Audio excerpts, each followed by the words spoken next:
Olá pessoal, tudo bom com vocês? Professor Mactor, a gente vai dar continuidade à nossa aula de Sociologia, tá? Na aula anterior nós vimos como a Sociologia surgiu, quais são os seus pressupostos, e hoje nós vamos adentrar na leitura dos três clássicos da Sociologia que nós chamamos carinhosamente de os três porquinhos, como lá na fábula, né? Então, quem são os três porquinhos, ou os três grandes teóricos, os três grandes alicerces, os três grandes pilares da sociologia? São, são eles o francês Émile Durkheim, né? O alemão Max Weber e o mais velhinho da turma, também alemão, Karl Marx. Né? Esse aí lá no final do outro vídeo, eu até brinquei com vocês, perigoso, tal, os livros queimados, essa coisa toda, né, que a gente ainda vai discutir muito essa questão nas nossas aulas de sociologia, certo? Mas assim, vamos lá, primeiramente contextualizar aqui para vocês e dizer que os dois primeiros, né, o Max Weber e o Durkheim, eles são basicamente contemporâneos, nasceram ali por volta da década de 60 do século XIX, né? E o Karl Marx é mais velho, ele nasceu na segunda década também do século XIX, né? Mas aí o Marx, quando já estava escrevendo, esses outros dois pilares ainda não tinham nem sequer nascido, né? Por exemplo, em 1843, o Marx estava lançando um livro que eu considero muito importante. Na realidade, é um artigo que depois foi publicado como livro, né, que se chama A Questão Judaica.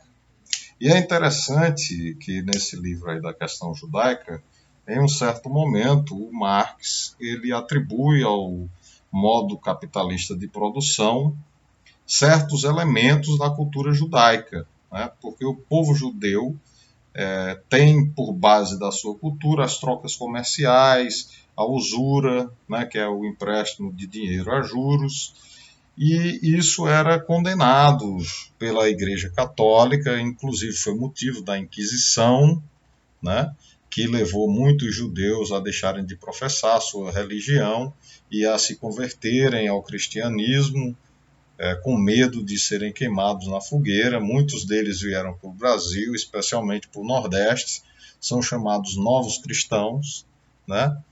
Mas aí o que o Marx vai abordar nesse livro é a reivindicação que esse povo tem de obter cidadania nos países europeus onde eles residem. E essa cidadania lhes era negada, eles viviam como uma comunidade à parte, sem direito nenhum.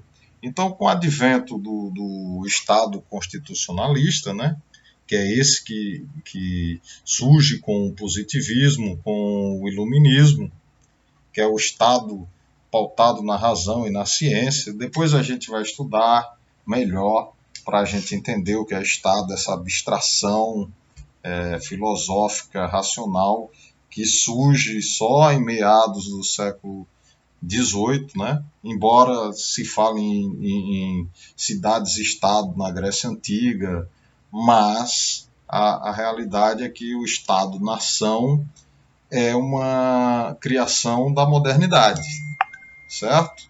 Então, nós temos que entender que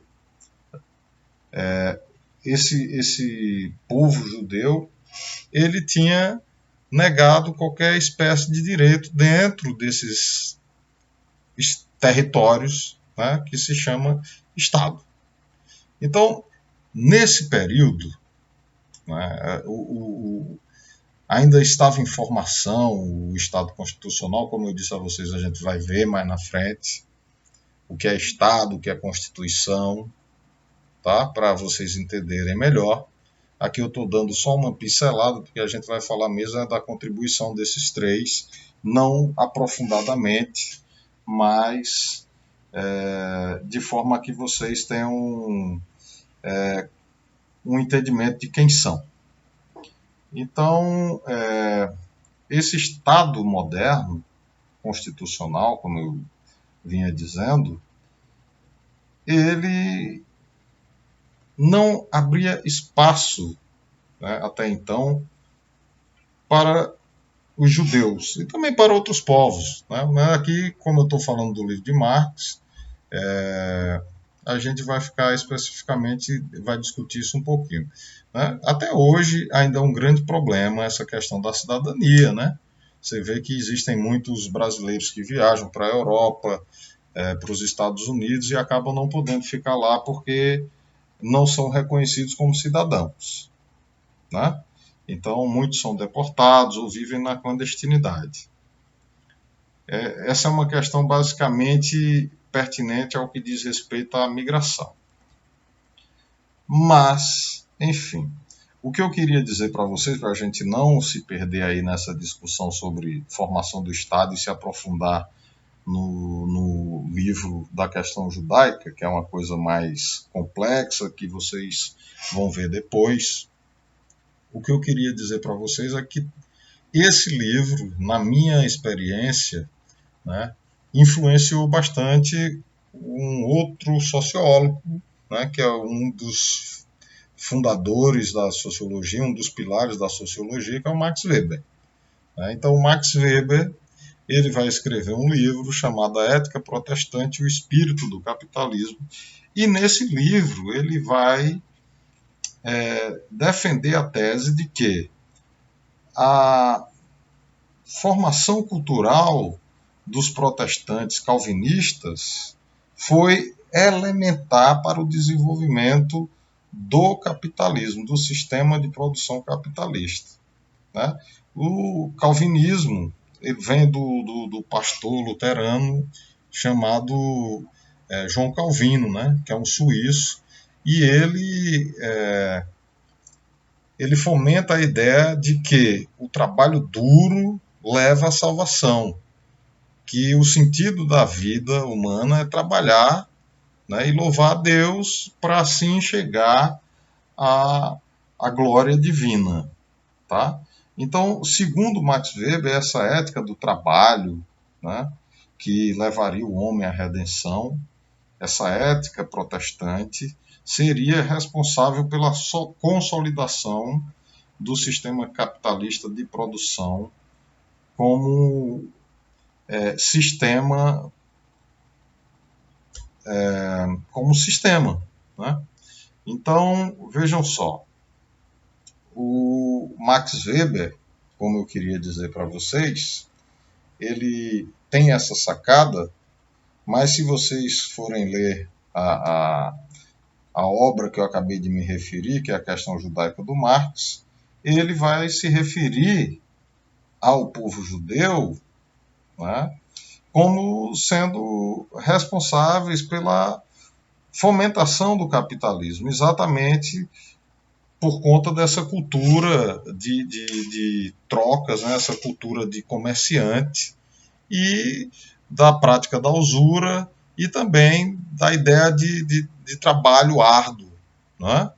E isso tudo está ligado ao judeu do Shabá, né, que Marx chama assim. Existe o judeu do Shabá, né, e existe o judeu profano.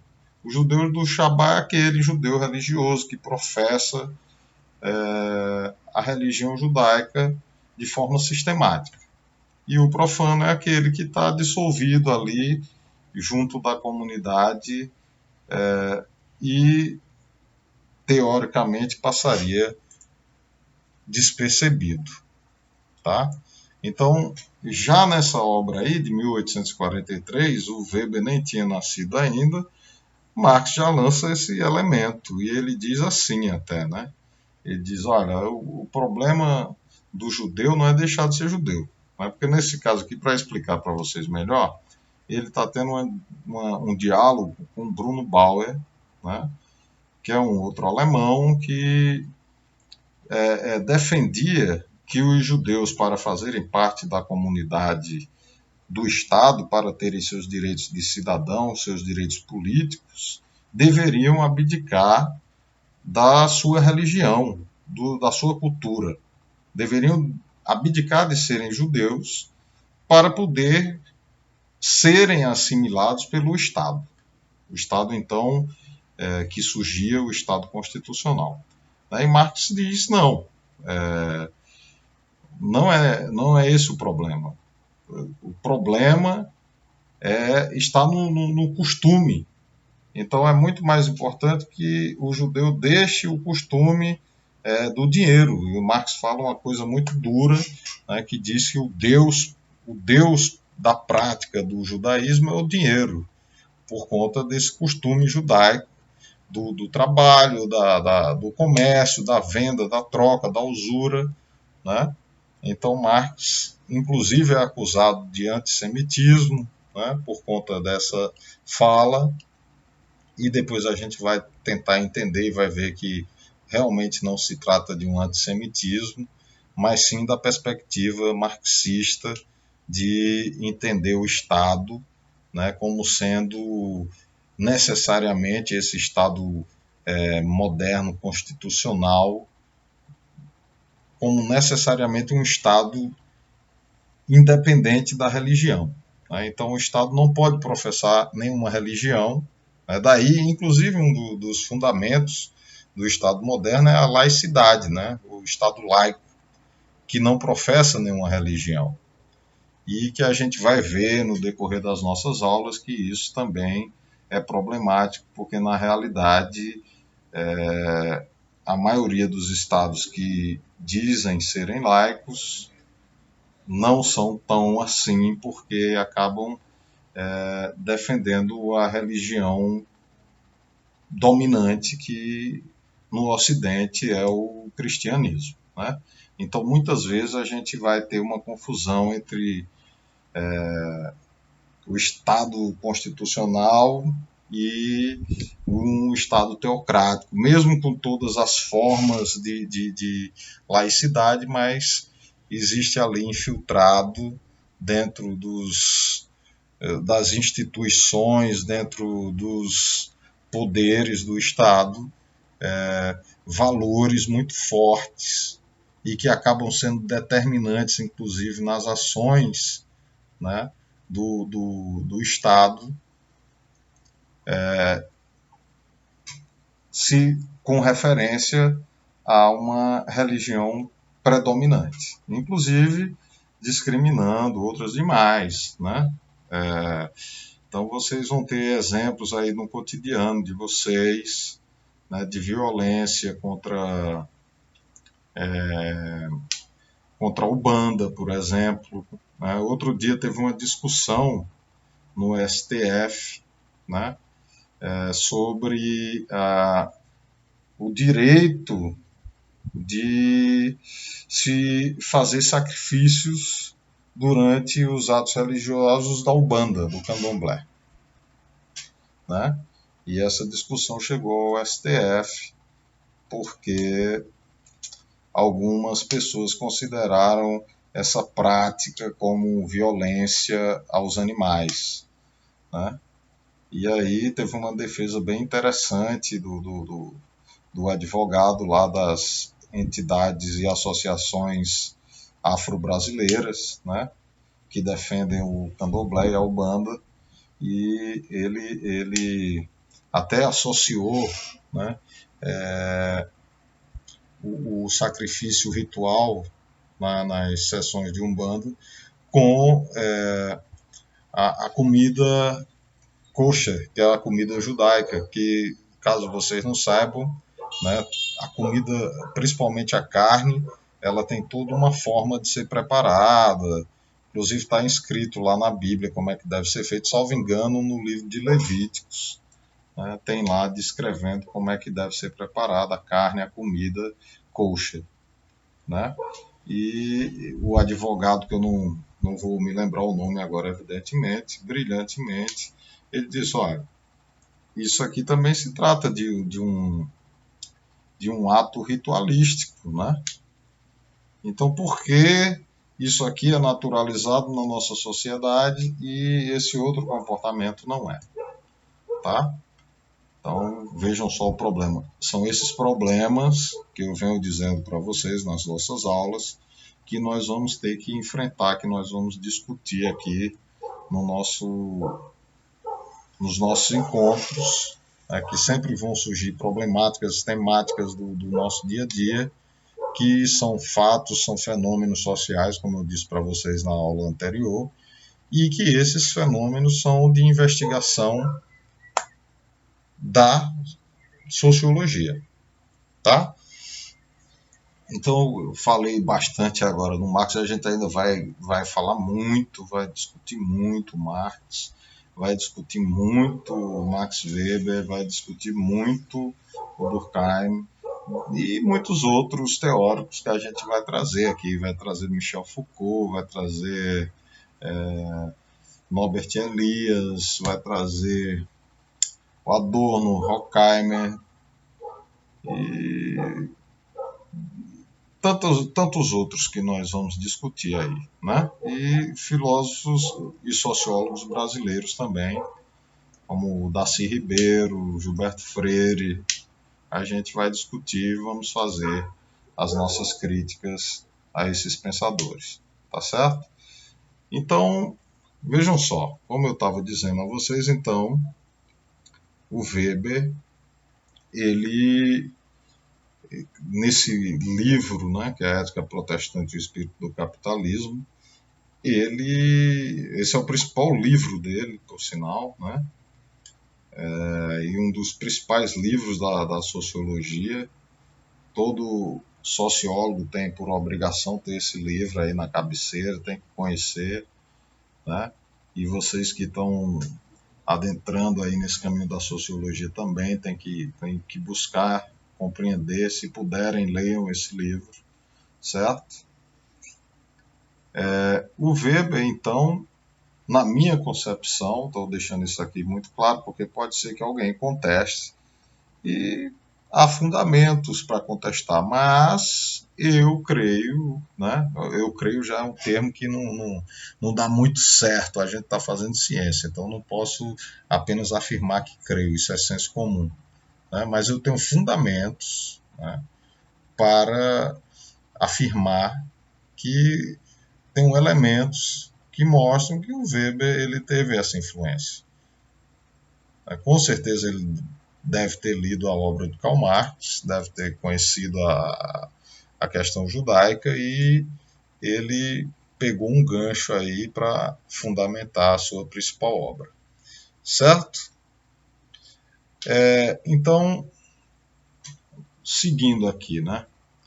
Vamos, como eu já disse para vocês, o Durkheim, ele, além de ser o pilar da sociologia, porque ele que desenvolveu o método, né, da sociologia.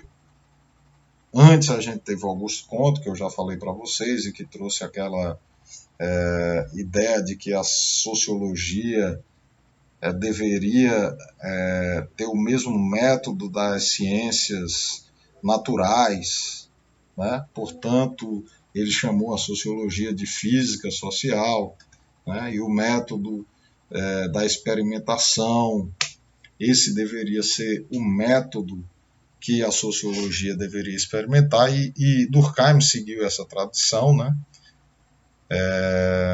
Como positivista, os dois eram positivistas, né?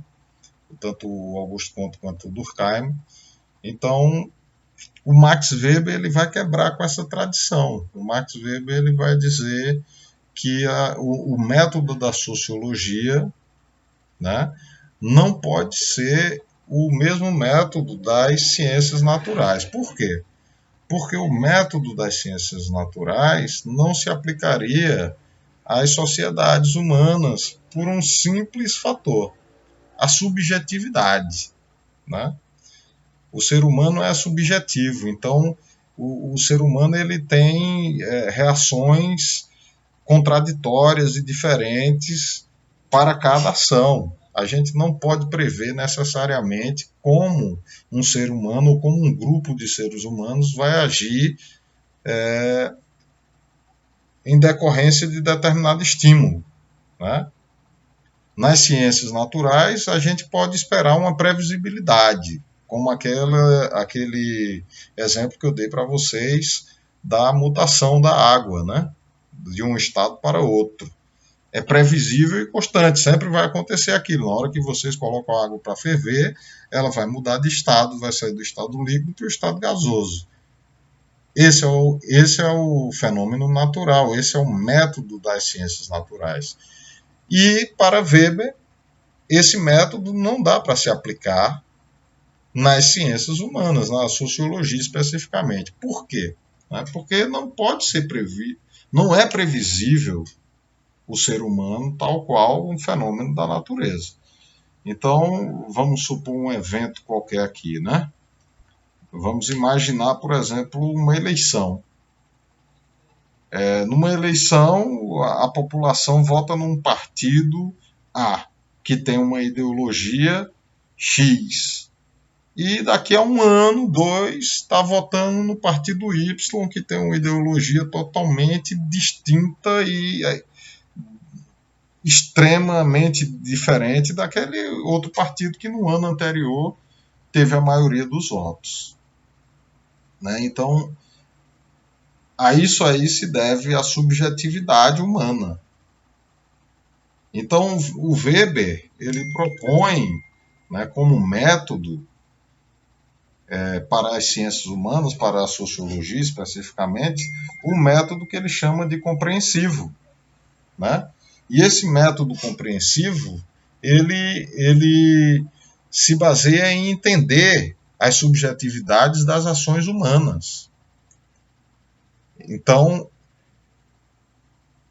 entender, né, compreender que toda ação humana é subjetiva é elementar para desenvolver um conhecimento científico dentro do campo da sociologia. Né? Então, o método aqui muda, né? Você vê que há uma revolução aí. Se antes, com Durkheim, com Auguste Comte, o método era o método positivo, o método das ciências naturais, Weber vai ter essa contribuição aí de nos fazer pensar e dar um passo à frente e entender que existe um outro elemento a mais, que é a subjetividade, certo? Então, Weber vai tentar compreender os fenômenos sociais a partir das ações, né? Das ações dos indivíduos, tentar compreender que tipo de ação leva a que determinado tipo de comportamento. Tá? E aí ele enumera, né, 4 tipos de ações, certo? Que ocorreriam sempre na sociedade. E aí, interessante, a gente vai retomar isso aqui também. Eu estou misturando tudo, eu estou botando o Durkheim aqui, estou misturando com Weber e com Marx, e depois a gente vai ter uma aulinha separada, onde eu vou falar de cada um somente. Embora não dá para falar de um autor sem nunca mencionar outro que seja pretérito ou que seja posterior, né? Então, daqui a pouco a gente volta para os tipos de ação que Weber enumera e a gente exemplifica, mas antes vamos falar de Durkheim, né? A gente está falando de positivismo e do método de Durkheim. A gente já viu que o método de Weber nos diz que a ciência humana, a sociologia, ela não pode adotar puramente o método das ciências da natureza por conta do elemento subjetividade, certo? Durkheim, ao contrário, via no método rigoroso e científico e aquele método que nós já comentamos, mecanicista e da experimentação, o método para a ciência humana, para a sociologia especificamente. Então, o método de Durkheim consiste na análise do fato social, né? E o fato social, ele diverge de um fato qualquer por possuir três características elementares: a coercitividade, a generalidade e a exterioridade. Então, Durkheim vai dizer que, né, um fato, para ser social, ele precisa exercer uma força sobre o indivíduo, né, para que o indivíduo tenha aquele determinado comportamento, mesmo contrário à sua vontade. Um bom exemplo para isso é, por exemplo, o costume de ir à igreja no domingo. Tem muitos dias que você pode não se sentir bem para ir, né, ou que você não queria ir, queria ficar em casa assistindo TV ou qualquer coisa do tipo, mas existe uma força, né, que está baseada nos costumes, na tradição religiosa, que faz com que você, mesmo a contragosto em algum momento, vá à igreja no domingo, porque aquele é o gesto correto, é a ação correta para ser feita naquele momento. Então, essa é a coercitividade, é uma força que é exterior ao indivíduo e que leva ele a agir de determinada maneira, mesmo contrariando seus próprios interesses. Né? A generalidade, que é o segundo aspecto, né? Significa dizer que um fato, para ser social, ele tem que ocorrer em toda a sociedade, ele não é um fato específico. Né? Então vamos continuar com o exemplo da igreja, né? Ou do casamento, por exemplo. Ele ocorre aqui no Brasil e ocorre em outras sociedades, em outros países, pode até ser de maneiras diferentes, com diferentes costumes, às vezes o casamento em uma outra sociedade é arranjado, aqui não é, ou é, né? Que a gente dissimula os arranjos, né? Mas a gente sabe que tem, por exemplo, uma pessoa de uma classe social A é muito difícil que ela vá casar com uma pessoa de uma classe social diferente da dela. Pode acontecer na nossa sociedade, mas é raro, né? Não é proibido, porém. Em outras sociedades é proibido por lei. Então a gente vai estudar também esses sistemas de castas, de estratificação social, né? A gente vai estudar isso mais à frente. Mas por enquanto eu deixo esse exemplo, inclusive depois eu vou deixar aí como atividade para vocês, que vocês me digam, né? Identifiquem fenômenos sociais, fatos sociais, e me demonstrem o porquê de cada característica dessa se encaixar nesse fenômeno que vocês vão me mostrar. Isso aí eu vou deixar no chatzinho lá de vocês, para vocês fazerem depois. Certo? E a terceira e última característica, né, do fato social, eu falei em coercitividade, falei generalidade, né, e falei em exterioridade. Corrigindo aqui, depois eu faço uma edição desse vídeo. Faltou falar em exterioridade, né? Então, exterioridade é exatamente o quê? Que o fato social ele é exterior ao indivíduo. Ele acontece independentemente da vontade do indivíduo. Tá certo? Então, essas são as características do fato social. E, basicamente, né, esse é o método que o Durkheim propõe para a gente conseguir ter uma compreensão dos fenômenos sociais, né? E é importante também lembrar que o Durkheim, ele, como muitos dos cientistas da época, né, principalmente de uma outra ciência que é muito próxima, que é a irmã gêmea, vou dizer assim, da sociologia, que é a antropologia, que para alguns autores antropólogos clássicos chamavam a antropologia de sociologia comparada, né? Então, a antropologia ela cuida, né, de estudar as culturas distantes, né? Hoje não mais. Hoje a antropologia estuda também o próximo, né?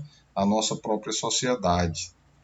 Mas no seu início, na sua fundação, e a fundação da antropologia está muito ligada ao colonialismo, que a gente já falou na última aula, né? Então, em decorrência dessa expansão mercantil e colonial que a Europa viveu a partir do século XV, os europeus eles se defrontaram com diversas outras culturas, tá?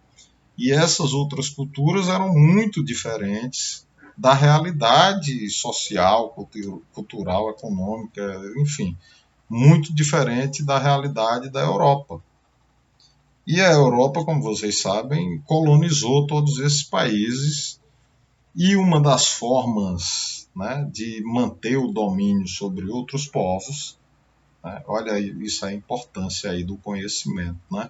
Existe a importância para o bem e a importância para o mal também, tá?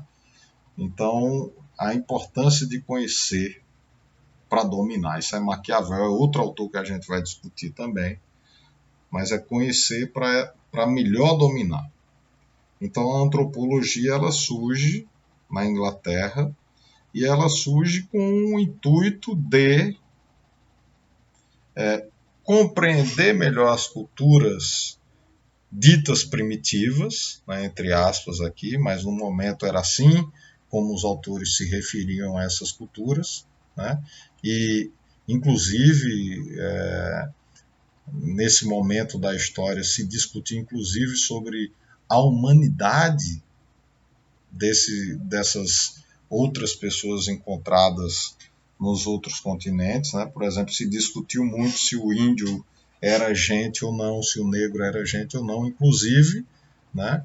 A escravidão se fundamenta nesse princípio de que o negro ele não é um ser humano, né? Existiam zoológicos na Europa onde os colonizadores europeus iam na África e aqui nas Américas e pegavam índios e negros de todos os lugares do mundo e levavam para a Europa e colocavam em zoológicos, né, essas pessoas que na época não eram compreendidas pelos europeus como seres humanos.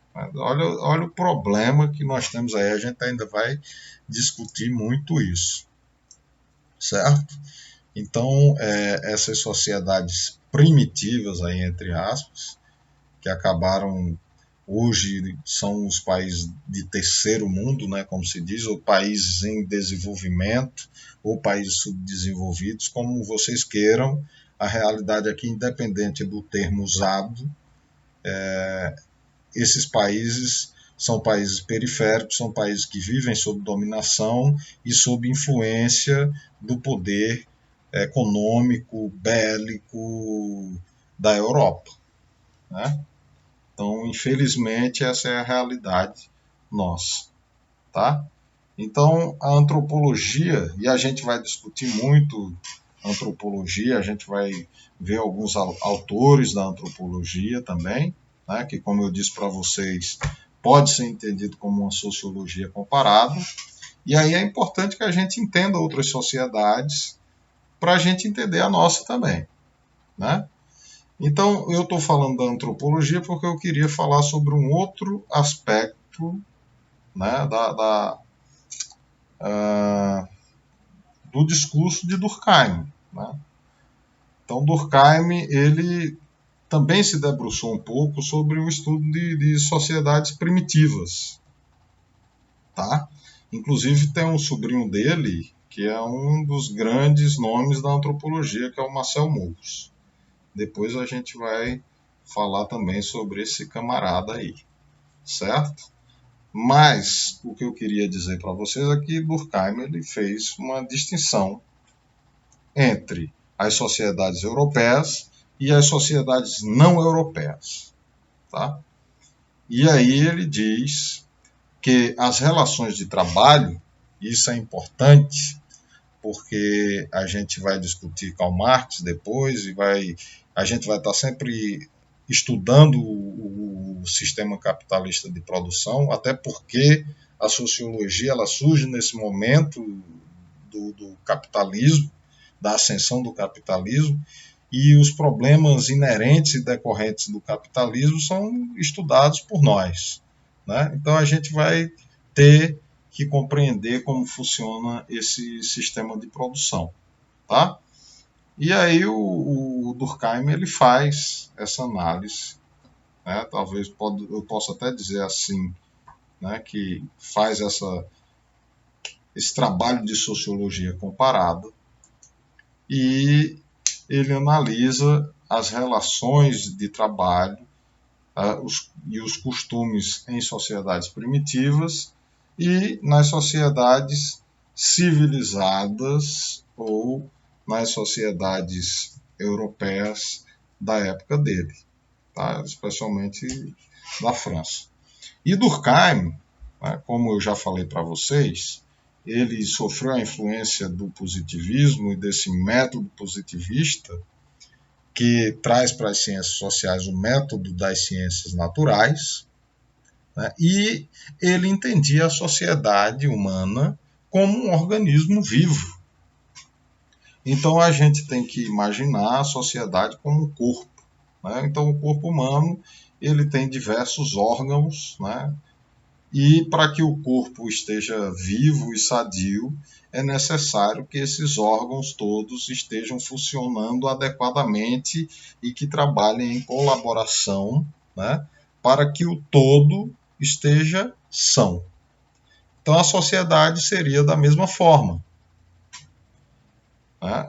A sociedade seria o corpo e as instituições seriam os organismos, tá? Então você tem o poder judiciário, é um organismo, a escola é uma instituição, faz parte de um organismo, e por aí vai. A igreja, tá? O exército, tudo isso são instituições, são organismos, na visão de Durkheim, que pertencem e que fazem com que a sociedade funcione ou não corretamente. Caso alguma dessas instituições, alguns desses organismos sociais não esteja funcionando bem, nós vamos chegar ao estado que Durkheim chama de estado de anomia, tá? Então, o que é o estado de anomia? É quando existe uma convulsão na sociedade, existe algo que não está funcionando, né? Então a gente pode citar, por exemplo, como estados de anomia as revoluções ou as rebeliões, tá? Então, se alguma coisa não funciona, né, por exemplo, o povo está passando fome em decorrência da política econômica de um governo, certo? Essa sociedade ela vai convulsionar, né? E assim como um organismo vivo, as sociedades elas também podem morrer. E aquela constituição, aquela forma de organização que existe em um determinado momento pode deixar de existir exatamente porque esses organismos não funcionaram de forma correta e levaram ao perecimento daquela sociedade como tal, né? Mas aí Durkheim ainda vai além, né, na questão dessa comparação entre as sociedades civilizadas e as primitivas, e ele vai dizer o seguinte, que existem dois tipos de solidariedade, né, no que se trata as formas de produção.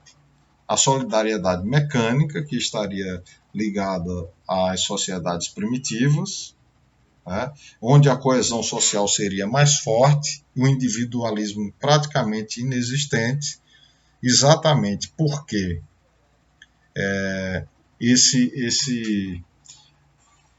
a coesão se daria de uma forma muito forte, porque, por exemplo, o sistema de crenças naquela sociedade é comum, né? Todos pensam da mesma forma, então qualquer um que pense fora daquele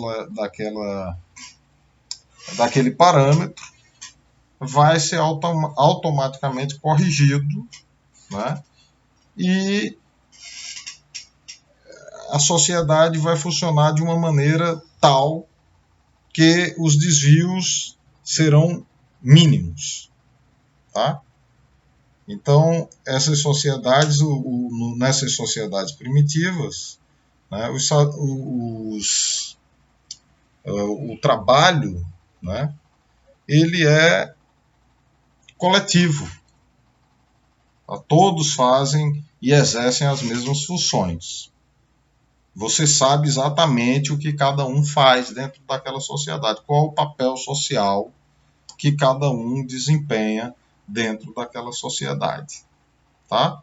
E nas sociedades civilizadas ou desenvolvidas, Durkheim diz que existe uma solidariedade orgânica, exatamente dessa ideia de organismo vivo, né, que eu falei anteriormente. Então, para que a sociedade funcione, é necessário que as diversas instituições elas estejam funcionando muito bem, né? Então, como eu citei para vocês o exemplo, o Exército, o Poder Judiciário, o sistema educacional, os hospitais, né? O sistema de saúde, tudo tem que funcionar. E cada indivíduo ele exerce uma função muito específica e um indivíduo não sabe exatamente o que o outro faz, mas a colaboração de todos faz com que a sociedade funcione plenamente, certo? E quando algo deixa de funcionar, nós entramos naquele estado de anomia que eu falei para vocês, certo? Então, nas sociedades civilizadas, entre aspas, nas sociedades europeias modernas,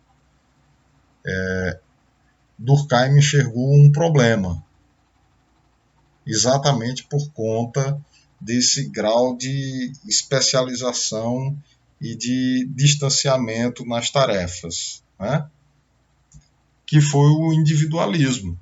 Então, Durkheim enxergava no individualismo uma anomia, uma espécie de anomia para as sociedades modernas, né, para a sociedade na qual ele viveu naquele momento. Então, ele, inclusive, elaborou alguns métodos para a escola, tal, de valores que deveriam ser universais, e, logicamente, que tudo isso influenciado pelo positivismo, né, que, na realidade, o positivismo ele tem essa necessidade de tirar o poder da igreja e assumir o poder, mas, de certa forma, né, tira do padre o poder, dá o poder ao filósofo, e até que ponto o filósofo não se torna um clérigo, né? Não se torna um padre também.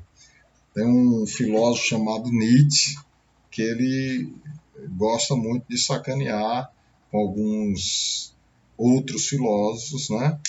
E ele chama esses filósofos que ele tem como desafeto de padres, né? É um insulto que ele dá para esses outros, assim, porque ele diz não está fazendo filosofia, você está fazendo catecismo. Então, esses são problemas que a gente vai discutir um pouco mais para frente, certo? Então, minha gente, é o seguinte, só para terminar, essa aula está ficando longa e eu acho que passou até do que eu me propus a fazer, ficou faltando algumas coisas aqui falar, né? Eu acabo me empolgando, trazendo outros elementos e acabo que outros ficam fora porque não dá tempo. Mas aí eu vou fazendo outras aulas e vou trazer todos os elementos necessários para a gente solidificar o nosso conhecimento sociológico, tá certo? Então, só para findar aqui, e aí fica como tarefa para vocês, voltando para Weber, né? Ele fala, como eu disse a vocês, a sociologia de Weber é chamada de sociologia compreensiva, porque ela quebra com esse paradigma lá do Durkheim e do Auguste Comte, né? E introduz um novo paradigma que é o da análise do comportamento dos indivíduos e dos grupos de indivíduos, tentando compreender que eles agem de forma subjetiva, né? Então Weber vai dizer, olha, para se analisar os fenômenos sociais, a gente tem que partir de um arquétipo, né? Ele chama isso tipo ideal. Então é preciso que a gente tenha um modelo exatamente daquilo que a gente quer investigar e ver se aquele modelo ele funciona muito bem, né? Um tipo perfeito.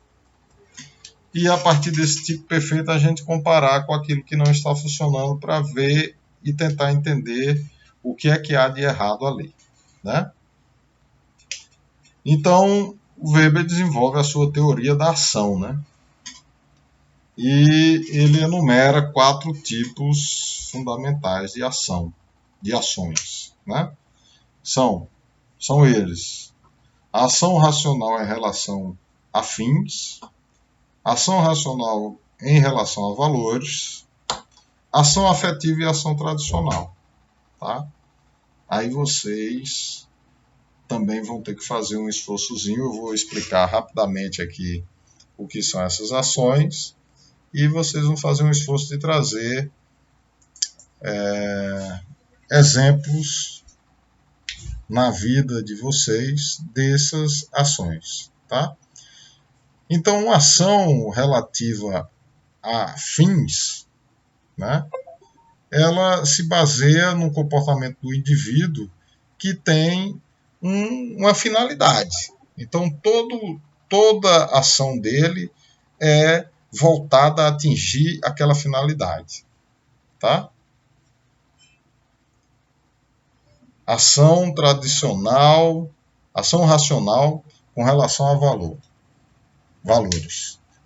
O indivíduo age de acordo com valores instituídos, tá? Então, por exemplo, vamos voltar para a ideia da religião, né? Eu passo na frente de uma igreja e faço o sinal da cruz, me benzo. Essa é uma ação que está ligada diretamente a um valor, que é o valor cristão, que está presente na formação de determinados indivíduos.